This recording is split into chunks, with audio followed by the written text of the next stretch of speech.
Greetings, April 6th, 2016. I received this in the mail yesterday. Thank you very much, Dan Weissman of Albuquerque, New Mexico, who I haven't seen, I think, since 1978. We were friends and also housemates for a while in Carbondale, Illinois, which is where Southern Illinois University at Carbondale is.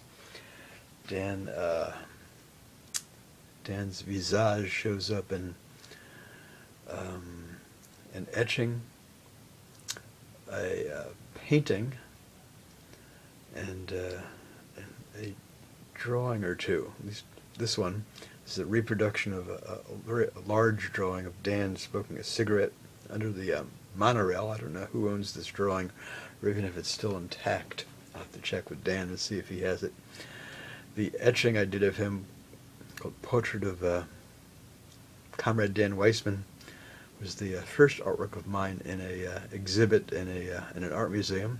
It was in a juried regional exhibit at the Sheldon Swope Art Museum in Terre Haute, Indiana, then called the Sheldon Swope Art Gallery. I have 2 proofs of that on hand. I'm thinking of offering them one of those 2 for the collection, if they're interested in it.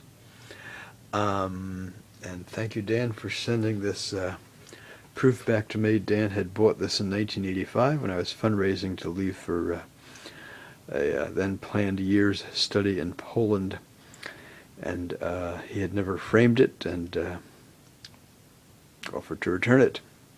And I had been trying to locate a proof here in Seattle unsuccessfully, so it's very good to see an original one of these again.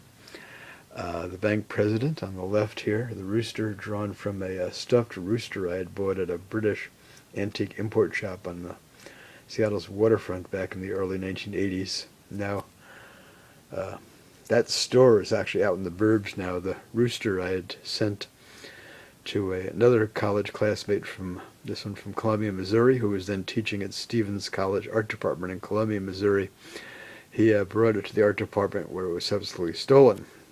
So I never did see the rooster again.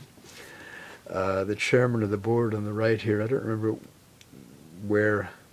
what I used as the inspiration source for the imagery in the etching plate. Perhaps I did it from a photograph of the chairman of the board, a la a gorilla.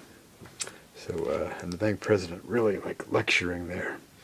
I remember I was very pleased. Jean Laufmuller of blessed memory, now deceased 20 years, I believe. She was a vice president and curator of the art collections at Rainier National Bank, and she bought one of these, a proof of this for herself. Hopefully one of her children, probably around my age, has it still. They were all told, I think, 10 or 11 proofs printed, one of which is in a public collection. Thanks to my own generosity, I gave it as a gift to the Prince Cabinet at the Bibliothèque Nationale in Paris, the French National Library. It's actually was reproduced, as far as I know, in a catalog published around 1987 or 88 of recent acquisitions. It's probably the only catalog book with one of my works in it that I've never seen or don't own a copy of. If I get to Paris sometime, I shall have a look, assuming they have one in the library's collection. So the actual imagery was a parody, humorous response on my part to 2 consecutive note shows by the president, whose name I forget, who may or may not be around any longer, of a now long-gone bank, First Interstate Bank of Washington. I had done a series of 5 large architectural drawings of the bank when it was under construction back in 1982 or 83.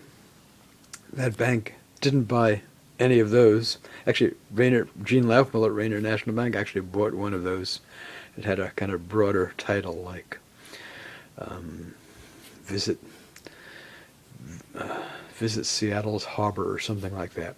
I have no idea where any of the works are that Gene Laufmuller purchased, the 3 large drawings or the 2 large 2x3 foot etchings, and I have no idea what happened to the large 2 different 2x3 foot etching and aquatints that First Interstate Bank did buy, not from the bank president's visit, but from someone else who actually sadly died of a heart attack before the new building had finished construction. But he had overseen the purchase of 2 large etchings, one of which was the only proof ever printed from a plate. I had hoped to go and video it, assuming that Wells Fargo had inherited it when they bought First Interstate Bank, probably back in the early 1990s. But they, in email discussion with some higher-ups in the Wells Fargo downtown, they claimed to not have any idea what happened to the work, and they didn't respond to my query as to whether the 2 artworks were listed in the lists of whatever things in First Interstate Bank that were to be transferred to Wells Fargo.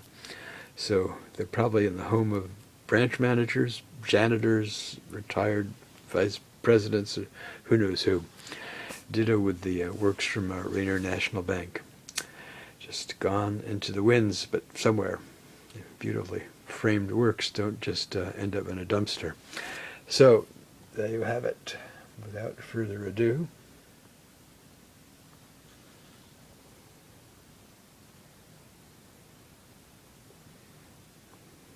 the chairman of board looks very kind of staid here. The president looks really like yakety yak yak yak yak yak.